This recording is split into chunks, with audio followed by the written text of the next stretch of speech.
Imagine a quiet town square bathed in autumn firelight. Not the warm glow of harvest bonfires, but the furious blaze of rebellion devouring stone and sanctity. Before we continue, share in the comments where you're watching from and what time it is there. Let's see how far the miracles of the Virgin Mary have reached. And if you haven't yet joined our family, subscribe now, because here, each day, we witness the tender love and mighty power of the Mother of God. 5 university students, fueled by righteous fury over slashed education funds, pour gasoline on a 12-foot Virgin Mary statue that has watched over Wickfield since 1954. Flames leap, paint bubbles, laughter rings, until the laughter chokes. From the heart of the inferno rises a sound no one expects, a mother's weeping, ancient as Eden, piercing as Calvary.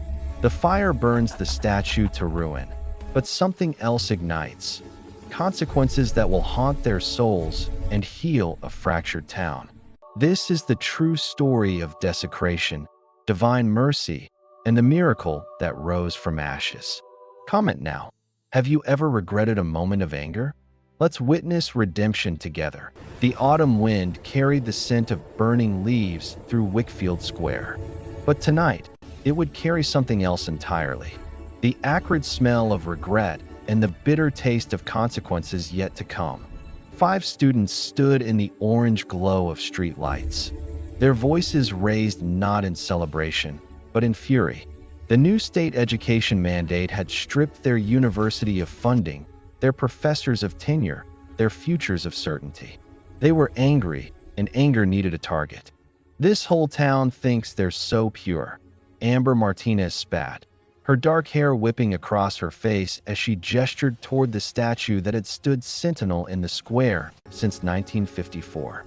Look at their precious symbol, standing there judging us while they vote away our education. The Virgin Mary statue rose 12 feet from its marble pedestal. Her stone robes painted the softest blue, her hands outstretched in eternal blessing. Her face, weathered by decades of rain and wind, still held an expression of infinite compassion. Tonight, that compassion would be tested. It's just concrete and paint, Liam Chin said, though his voice held less conviction than his words. The red gas can felt heavy in his hands, heavier than it should have been. A symbol of oppression disguised as love. Sierra Walsh had her phone out already, streaming to her followers. "We're here to show this town what real change looks like," she announced to the camera, her voice artificially bright. "Time to tear down the old and make way for the new." Cody Rodriguez set up his professional streaming equipment, the kind he used for gaming videos. This would get more views than anything he'd ever posted. Going live in 3, 2. Jess Thompson was already moving to the music playing from her portable speaker, her movements sharp and aggressive. Let's give them a show they'll never forget. Only Miguel Santos, a local student who'd grown up seeing this statue every day of his life, stood apart from the group. "Guys, this isn't right," he called out. "You don't know what this means to people here. My grandmother, your grandmother needs to join the 21st century." Amber cut him off, snatching the lighter from her pocket. The gasoline poured from Liam's can in a steady stream, soaking into the stone base, pooling on the ground. The fumes rose, making them all dizzy. Or maybe that was just the adrenaline. "Say goodbye to your precious virgin," Amber laughed. But the sound was hollow, forced. She flicked the Zippo. The flame caught instantly, racing up the stone in tongues of orange and blue 886. The paint began to bubble and peel. The statue's serene expression seemed to shift in the dancing light. Or perhaps that was just the heat waves distorting their vision. Sierra danced closer to the flames, Jess recording her every move. "This is what liberation looks like," she shouted over the crackling fire. But as the flames rose higher, something changed. The laughter died in their throats. The painted eyes of the statue, softened by heat, seemed to weep tears of molten color. And for just a moment, just one impossible moment, they all heard it. A sound like crying, like mourning, like a mother watching her children destroy themselves. Miguel was the first to step back, his hands pressed to his ears. But the sound wasn't coming from outside. It was coming from within, from some place in their souls they'd forgotten existed. The fire burned for hours, but the real burning had only just begun. To understand what the students had done, you had to know the story of why the statue stood there at all. November 15th, 1954. The Wickfield mine collapse. 43 men went down that Tuesday morning. Only one came back up. For 3 days, the women of Wickfield gathered in the square, holding vigil. They prayed in English and Spanish, in Polish and Italian, all the languages that had built this small mining town.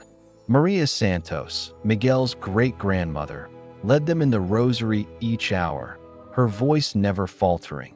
Even as hope grew thin, the disaster echoed larger tragedies. Monongah, West Virginia, 1907, where 362 miners perished, mostly Italian immigrants, leaving widows to pray at makeshift shrines. Or the 1947 Centralia, Illinois explosion that claimed 111 lives, spurring national safety reforms. Wickfield's vein was narrower, deadlier.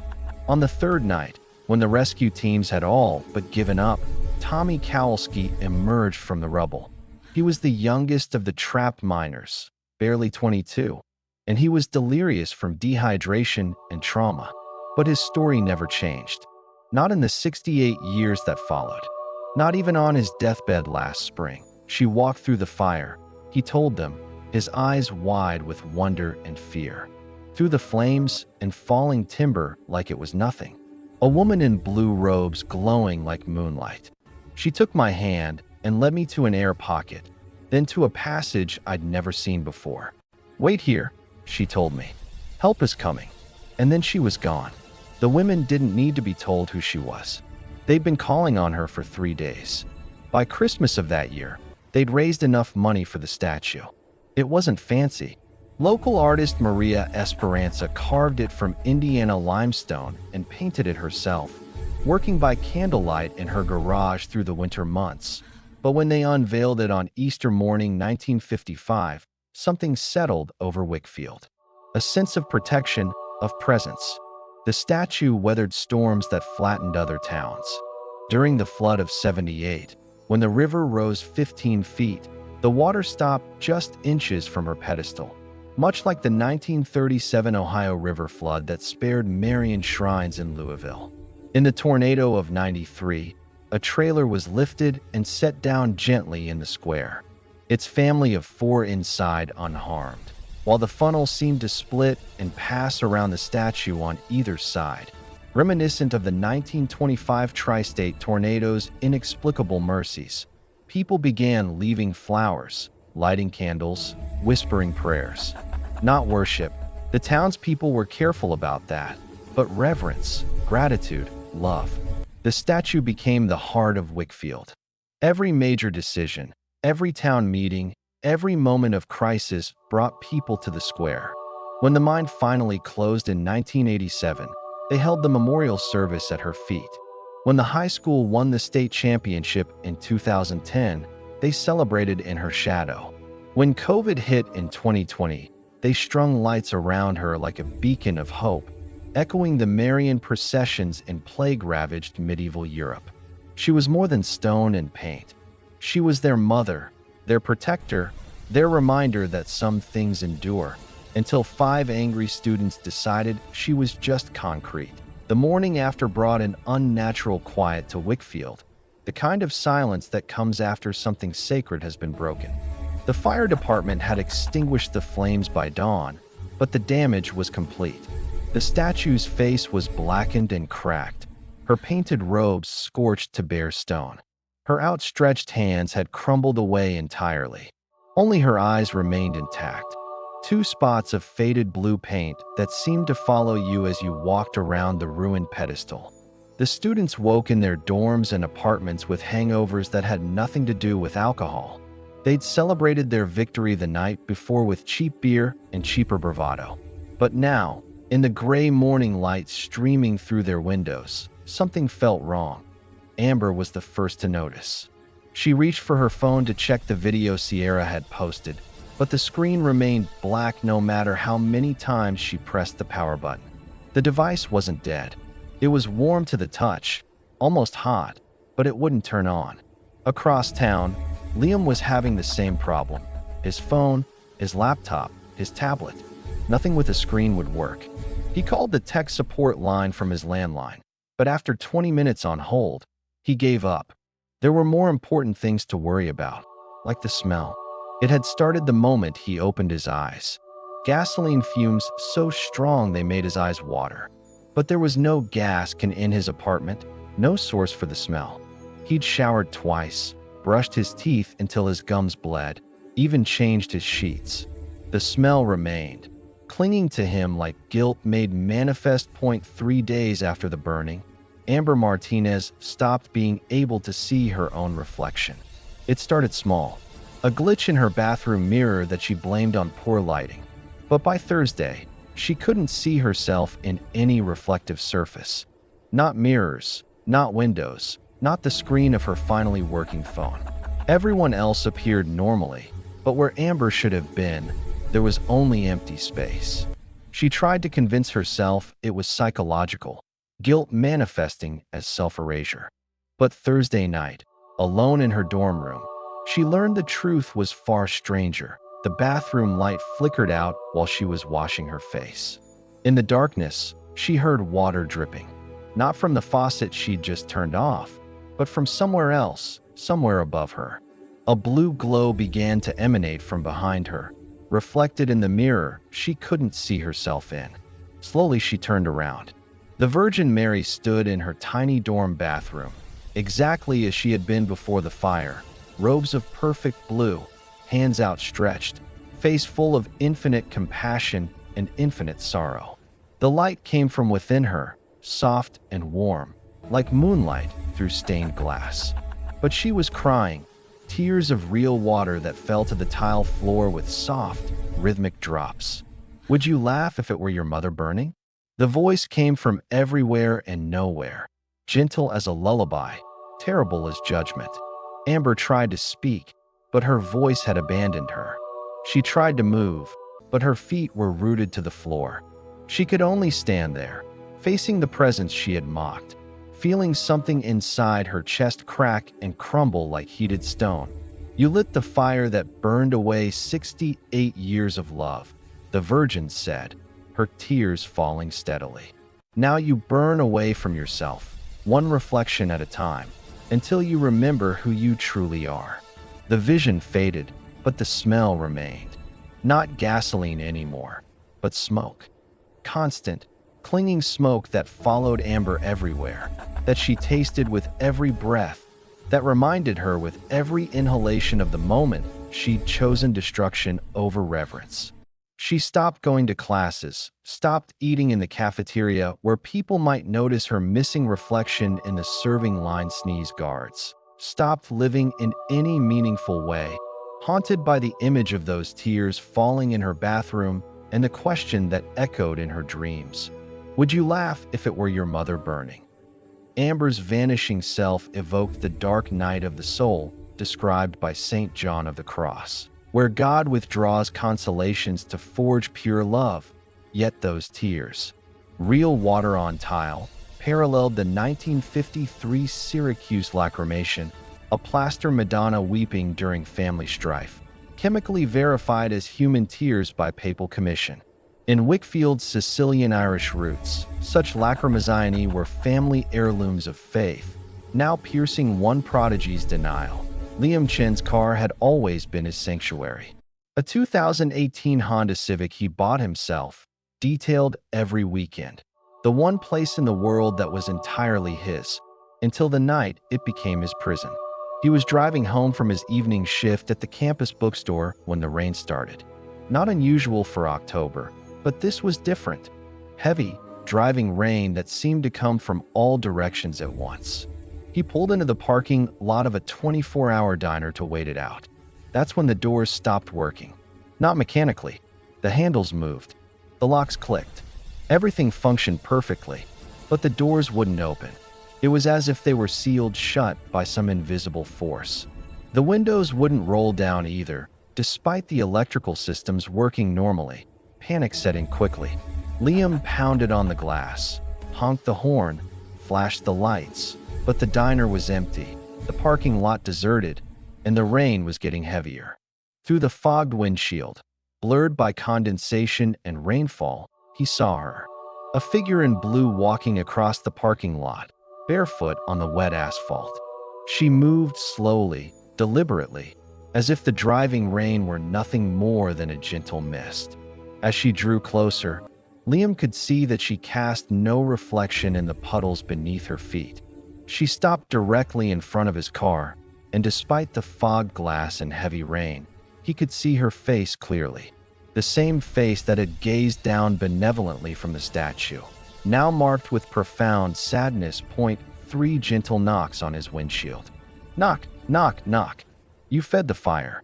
Her voice came clearly through the sealed car, as if she was sitting in the passenger seat beside him.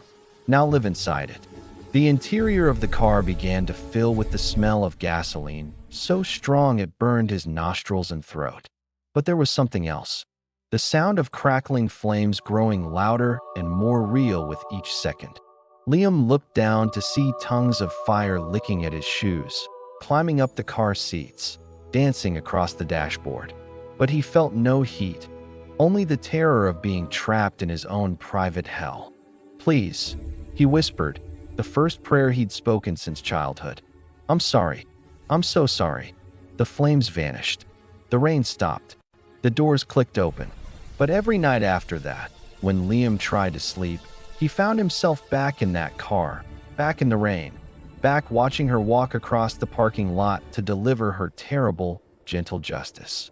And every morning, he woke with the taste of gasoline in his mouth and the sound of her knocks echoing in his ears. Liam's inferno without heat mirrored St. Faustina's diary visions of purgatory, flames purifying yet not destroying, as in Divine Mercy revelations.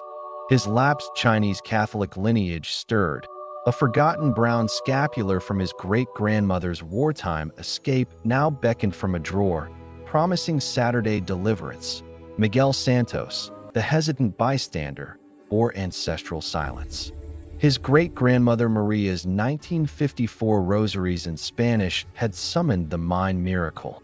Now Elena, 93, wept over the same beads.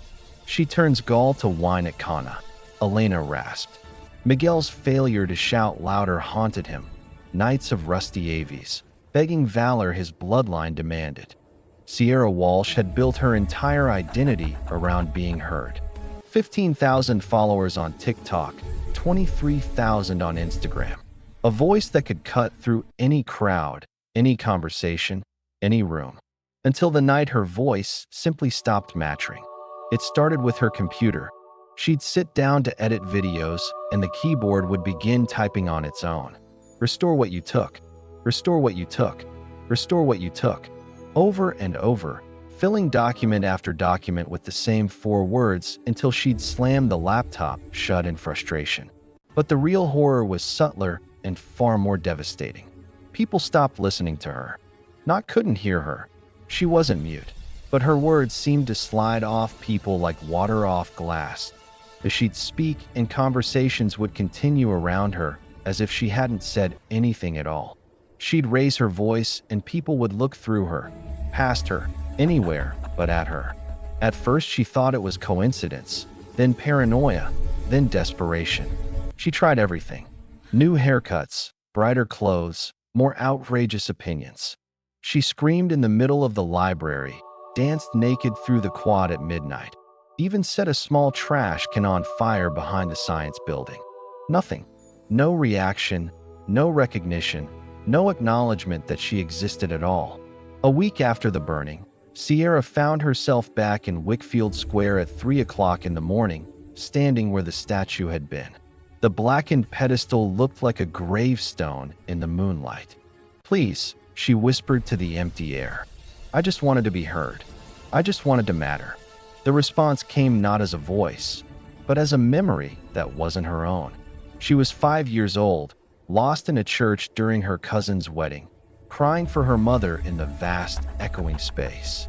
But in this memory that belonged to someone else, a woman in blue robes knelt beside her, took her small hands, and said, "You are heard, little one. You have always been heard, but sometimes we must be quiet to listen to the love that surrounds us." Sierra fell to her knees on the cold concrete, finally understanding. She'd had a voice all along, but she'd used it to tear down instead of build up, to mock instead of comfort, to perform instead of connect. The typing on her computer changed that night. Instead of "restore what you took," it began composing apologies, letters to every person she'd hurt with her words, every cause she'd mocked for views, every sacred thing she'd trampled for attention. She'd been given back her voice, but only to use it for healing. Sierra's silence echoed the confessional grace, words falling void until contrition unlocks ears, as in the sacrament of reconciliation where the priest's absolution restores communion. Her imposed quiet recalled St. John the Baptist's "He must increase, I must decrease," a humbling prelude to true proclamation. Cody Rodriguez had made a living out of documenting his life. Gaming streams, daily vlogs, product reviews, every moment captured, edited, uploaded for his modest but loyal following. Technology was his language. Content was his currency, and going viral was his religion, until the night his screen started showing him things that were never filmed. It began with his streaming setup automatically powering on at 3:33 a.m. every night. He disabled every timer, unplugged every device, even thrown circuit breakers. But somehow the monitors would flicker to life with the precision of an atomic clock. The first night they showed the original footage, shaky phone video of the statue burning, his professional cameras capturing every angle of destruction. But as the nights passed, the footage began to change. New scenes appeared. Close-ups of the Virgin Mary's face before the fire started, her stone eyes seeming to look directly into the camera with an expression of foreknowledge and forgiveness. Shots from impossible angles, from inside the flames, from beneath the statue, from perspectives that should have been blocked by buildings or trees. But the most disturbing addition was the voice. Not Sierra's commentary or the students' laughter, but a whisper that ran underneath everything. "You wanted to be seen. Now I see you." Cody tried to delete the files, but they regenerated instantly. He replaced his hard drives, but the videos appeared on the new equipment before he'd even finished the installation. He bought an entirely new computer system, but the first thing that appeared on the fresh monitors was that same footage, now showing details he'd never noticed before. In one frame, barely visible in the background, stood a figure in blue robes watching from the edge of the square. In another, a face appeared in the flames themselves, not burning, but present, witnessing. And in every shot, that voice whispered the same words. "You wanted to be seen. Now I see you." The technical term was impossible data persistence, but Cody knew better. This wasn't a glitch or virus. This was judgment rendered in pixels and frames. Consequence delivered through the very medium he'd used to document destruction. On the 10th night, something new appeared on his screens. Instead of the burning, he saw himself as a child, maybe 7 years old, kneeling in his bedroom with hands pressed together in prayer. It was a memory he'd forgotten, a night when his little sister had been sick with pneumonia, and he'd prayed to anyone who would listen to make her better. The whisper changed. "You wanted to be seen because you remember being loved. Remember again." His sister had recovered, and somewhere in his childhood faith, buried under years of cynicism and performance, Cody began to remember what it felt like to believe in something greater than views and likes and digital validation. Cody's regenerating visions paralleled the Eucharistic miracles where hosts bleed or images appear on linens, verified by science yet defying it. Like Lanciano's 8th century flesh and blood, still intact. His screens became a modern speculum of conscience, forcing witness to unseen grace. Jess Thompson had always danced. Ballet at 4, jazz at 7, hip-hop in middle school, contemporary in high school, and now at 20, she could move to any rhythm, embody any emotion, tell any story with her body in motion, until music itself turned against her. The change was subtle at first. Songs would fade out earlier than they should, leaving her mid-routine in awkward silence. Beats would shift unexpectedly, throwing off her timing. But by the end of the first week, any music she tried to dance to would dissolve into the same haunting melody.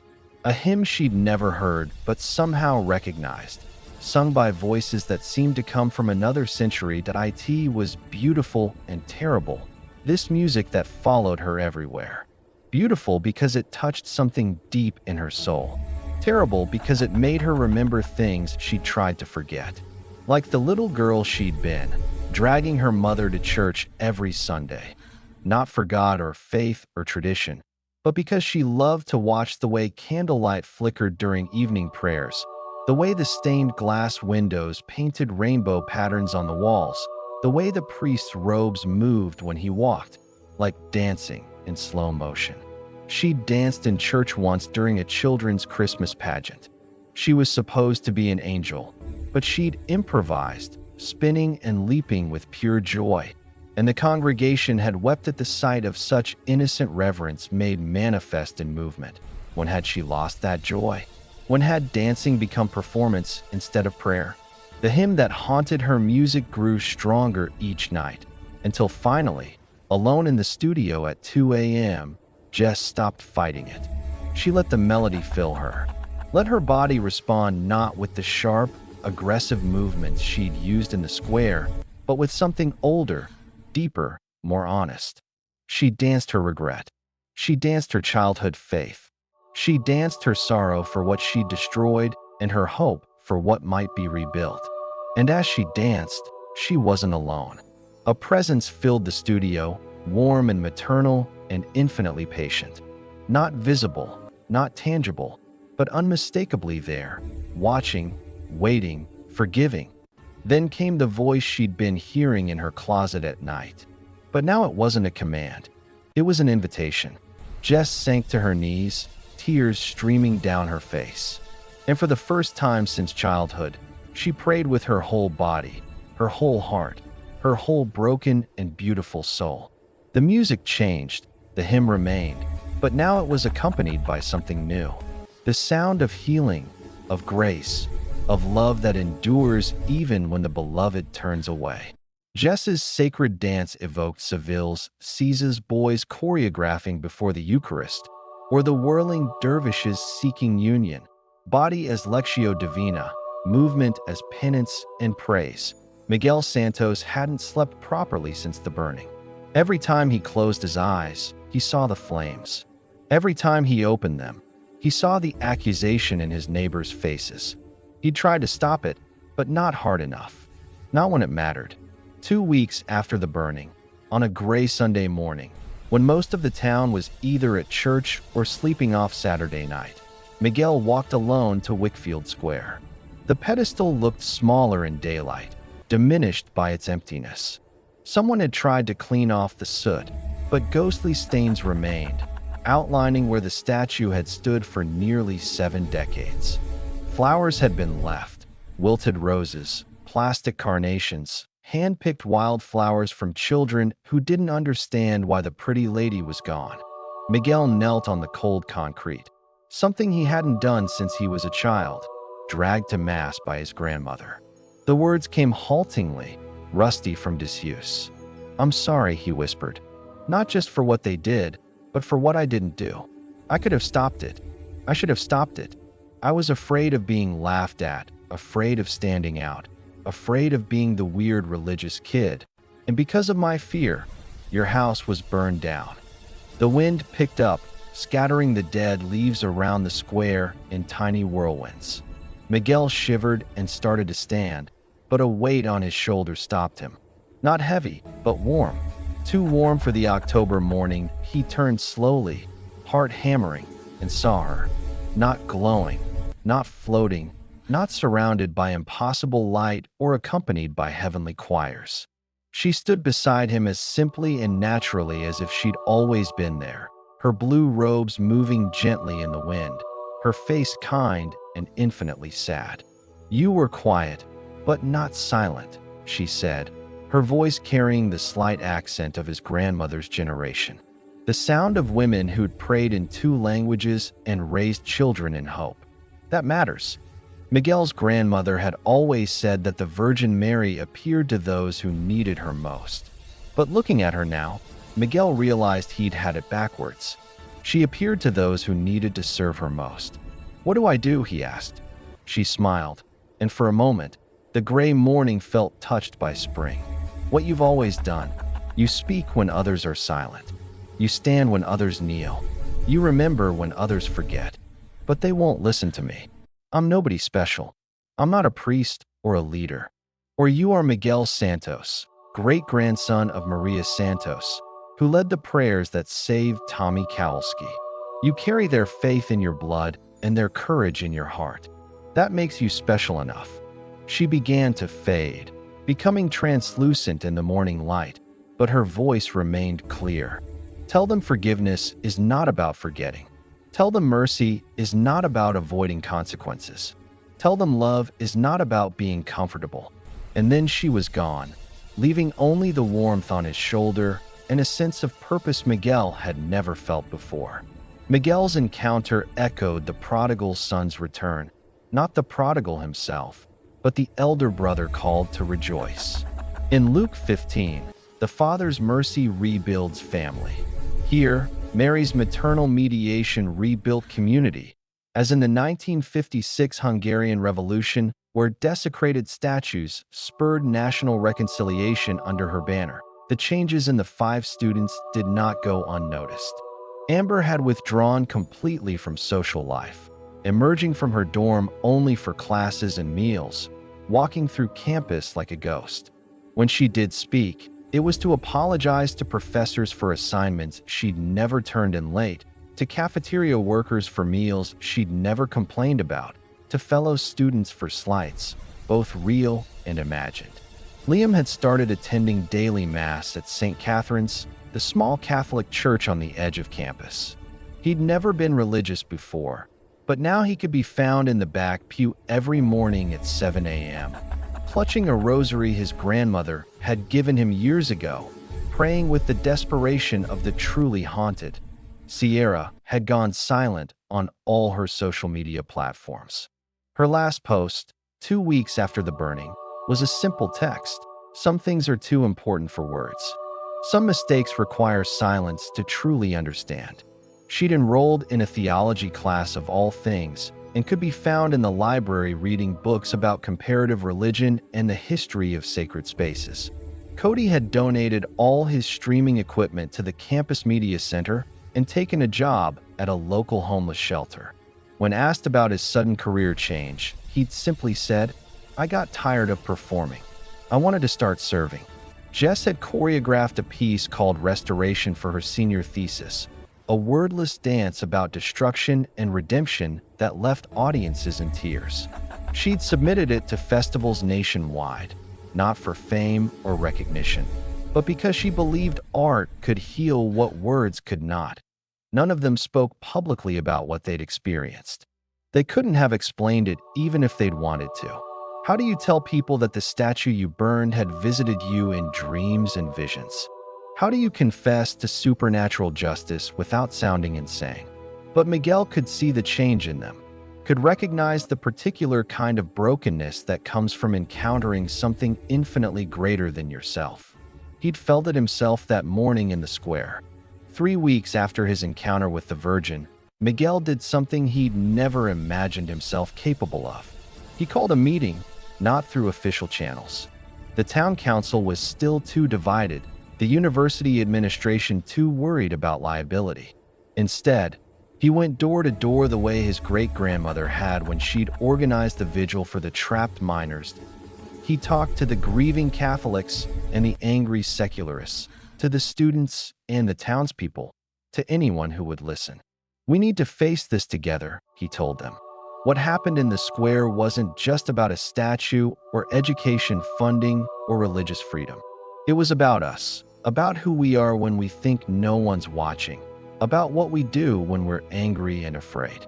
The meeting was held in the high school gymnasium, neutral ground that belonged neither to church nor campus. 67 people showed up, which was more than Miguel had dared hope for and fewer than the town needed. The 5 students sat in the front row, not by choice, but because Miguel had asked them to. They looked fragile in the harsh fluorescent light. Nothing like the bold revolutionaries who'd live-streamed destruction just a month before. Miguel stood at the podium, his prepared speech crumpled in his sweating palm. Instead, he spoke from the heart. I was there that night. I watched them burn the statue, and I didn't stop them. Not really. I said a few words, but I didn't put my body between them and the fire. I didn't call for help. I didn't do what my great-grandmother would have done, what any of the women who built that statue would have done. I was a coward, and because I was a coward, something sacred was lost. But maybe that loss can teach us something. He looked at the students, seeing his own shame reflected in their faces. They were angry about the education cuts. We're all angry about something, but anger without wisdom is just destruction. And destruction without consequence is just chaos. The room was silent. 67 people holding their breath. These 5 students have been living with the consequences of their choices for a month now. I can see it in them. They've been changed by what they did in ways I don't think any of us can fully understand. The question is, what do we do with that change? An elderly woman in the 3rd row raised her hand. Miguel recognized her as Mrs. Kowalski, Tommy's widow. What do you propose, young man? Miguel took a deep breath. I propose we rebuild. Not just the statue, but the community that was broken when it burned.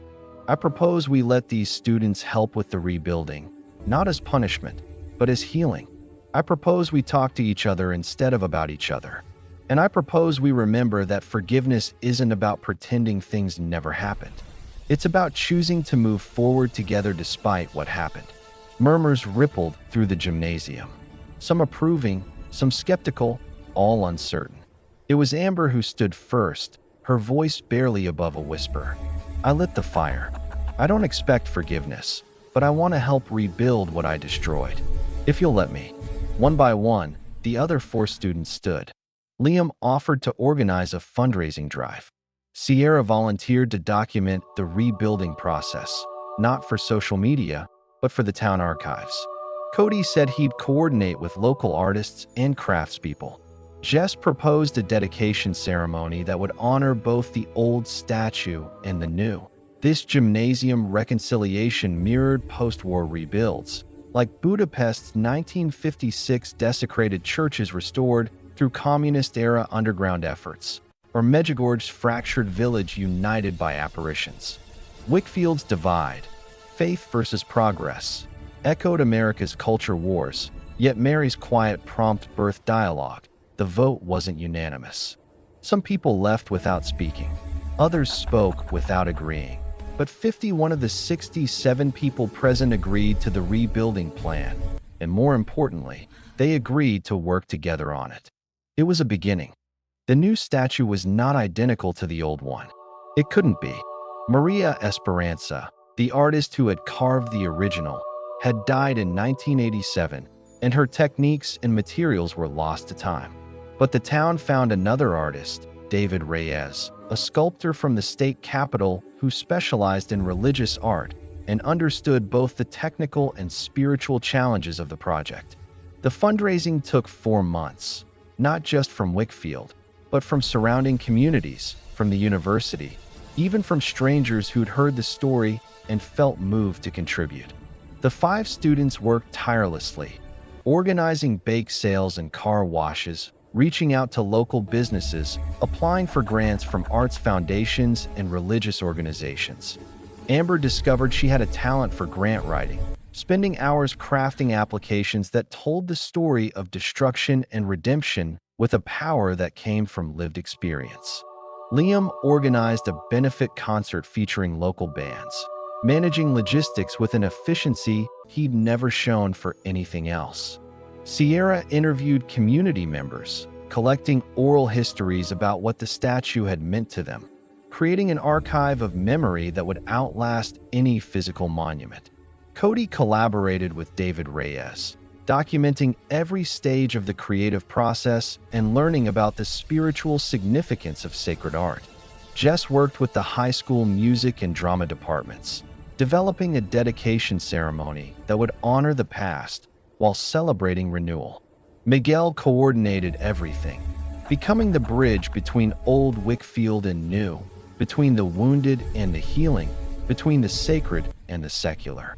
His grandmother, Elena Santos, became his unofficial advisor, sharing stories about the original statue that helped guide the recreation process.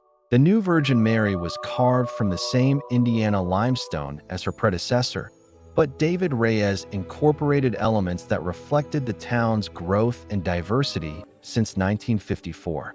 Her robes bore subtle patterns inspired by the various cultures that now called Wickfield home.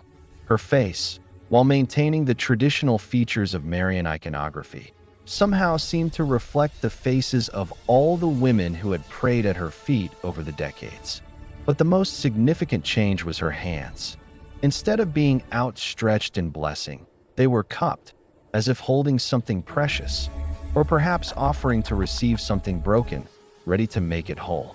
This gesture evoked Mary's role as mediatrix of all graces, channeling heaven's balm to earth's wounds, as affirmed in Lumen Gentium, Vatican II, and countless apparitions where she gathers sinners' offerings. The dedication ceremony was held on Easter Sunday, exactly 1 year after the burning. The square was packed with people, not just from Wickfield, but from communities throughout the region. Local news crews covered the event, but respectfully, understanding that this was more than a simple statue unveiling. Father Martinez from St. Catherine's offered a blessing, but so did Pastor Williams from First Baptist, Rabbi Cohen from the Reformed Temple in the next county, and Imam Hassan from the Islamic Center in the state capital. Miguel had insisted on interfaith participation, understanding that the new statue needed to belong to the whole community, not just its Catholic members. When the white cloth was removed, revealing the Virgin Mary in all her restored glory, the crowd fell silent. She was beautiful, more beautiful than the original somehow. The limestone seemed to glow in the spring sunlight, and her expression held both the tragedy of what had been lost and the joy of what had been found. But it was the 5 students who drew the most attention. They stood together at the base of the statue, transformed by their year of service and reflection. Amber had found her voice again, not the angry shout of protest, but the quiet authority of someone who had learned to speak truth with humility. Liam's constant smell of gasoline had faded, replaced by the scent of the woodworking shop where he'd learned to craft crosses and religious art. Sierra's social media presence had returned, but now she used it to amplify voices of reconciliation and community healing. Cody's new videos documented acts of service and kindness, finding the miraculous in the mundane. Jess's dancing had evolved into something sacred, movement that told stories of redemption and grace. They each placed a single white rose at the statue's base. And as they did, Mrs. Kowalski stepped forward. At 89, Tommy's widow moved slowly, but her voice was strong. My husband saw her in the mine that day, saw her lead him to safety when everyone else was lost. I never doubted his story, not for 1 second. And I don't doubt that she's been here this whole year, working through all of you, healing what was broken. She looked directly at the 5 students. Tommy always said she didn't save him because he was perfect. She saved him because he was loved. Same with all of you. Same with all of us. As the crowd began to disperse, families and friends gathering around the base of the statue to leave flowers and light candles, Miguel noticed something that made his breath catch. There in the limestone at the statue's feet were marks that hadn't been there during the carving process. Marks that looked like water stains, as if tears had fallen on the stone and somehow been absorbed into its very structure. David Reyes saw them too, and when Miguel caught his eye, the artist simply nodded. Some things couldn't be explained, only accepted. These lacrimations paralleled verified miracles at the Lourdes Medical Bureau, where over 7,000 healings are documented, 70 deemed inexplicable. Tears not of sorrow alone, but of maternal intercession, absorbing pain to birth joy that Wakefield's miracle wasn't in the flames or the visions, but in the resurrection of hearts. From ashes rose not vengeance, but a town renewed, students once destroyers now builders, anger transmuted to mercy. Mary, Stella Maris, guided them through the storm, proving love endures desecration. Comment your moment of regret turned grace. Share this with someone needing hope. Subscribe for more tales of Marian mercy. Next, the Rosary's hidden powers. Together, let us console her immaculate heart. Hail Mary, full of grace, pray for us now and at the hour of our healing. Amen.